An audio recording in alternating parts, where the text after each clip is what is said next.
Finnur hérna á þessum blaðamannafundi í dag, það var eitthvað verið rætt þennan bikarúrslitaleik í fyrra, en þú veist, hvað, er hann eitthvað að trufla ykkur eða? Nei, hann á bara að hjálpa okkur eitthvað þar. Menna, eins og sagði náðan, það er ekki sjálfgefið að fara í bikarúrslit 2 ára í röð, þannig að við erum ánægðir með það, en vonum að við að klára þetta núna annað en í fyrra. Allir heilir og klárir í slaginn? Allir og heilir og klárir eins heilir og geta verið á þessum ástíma held ég. Þannig að bara tilökunni á hópnum og vera svona stígandi í spilamennsku liðsins svona fyrir utan kannski svona þessa 2 leiki síðustu helgi, þannig að bara tilökun og gaman. Þetta eru svolítið athyglisverðir kontrastar sem eru að mæta hérna. Við erum að tala í herbúðum KR mjög reyndir menn, landsliðsmenn með langan feril og það er öðrum blöðum að flétta þegar maður horfir á Þór. Gæti þetta ekki svona búið til einhvers konar rússíbana af bikarúrslitaleik þegar svona 2 gríðarlega ólík lið mætast?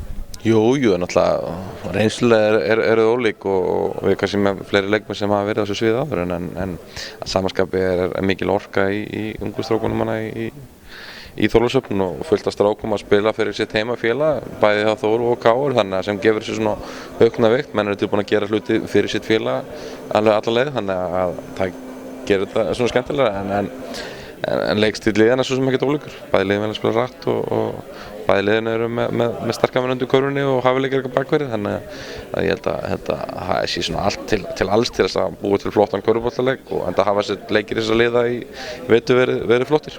Þið hafið haft Þórsarana undir með naumindum, deildarleikinir, en yfirleitt talað á þessum degi þá telja þeir ekkert, en þeir gefa kannski svona einhverju hugmyndum hvað sé í vændum.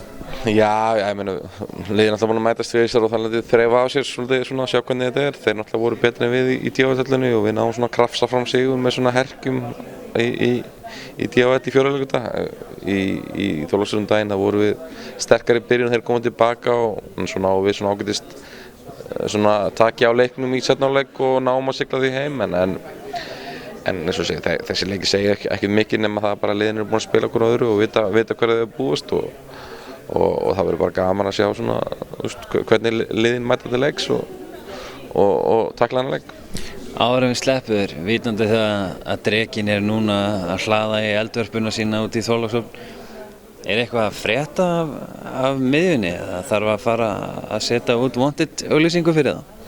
Nei, ég meina, sko, þetta er svo rangt í þessu nútíma samfélagi sem við erum með að við þurfum alltaf að ætlast til einhverja aðri að gera hlutina og miðjan er alltaf bara hópur frábæra drengja sem voru á góðum tímum út í lífinu og hafði gaman að mæta á leiki og styðja sitt lið en núna er þeir bara orðnir meiri pappar og annað í lífinu sem er að heilla þannig að við getum ekkert alltaf til að einhver hópur manna að sjá að hvetja fyrir sig og KR-ingar eru frábæra áhorfendur en glataðir stuðningsmenn upp til hópa. Þannig að nú kemur bara hvort þau séu betrir eða hvort þau séu eitthvað tökkur í þeim en ég ætlast til þetta fólk sem mætir á völlina á laugardaginn láti sér heyra og taki þátt í leiknum en sé ekki í þjóðlókissunni að taka út einhverja leiksýningu. Við þurfum að því halda og við vonum að fólk svari kallinu.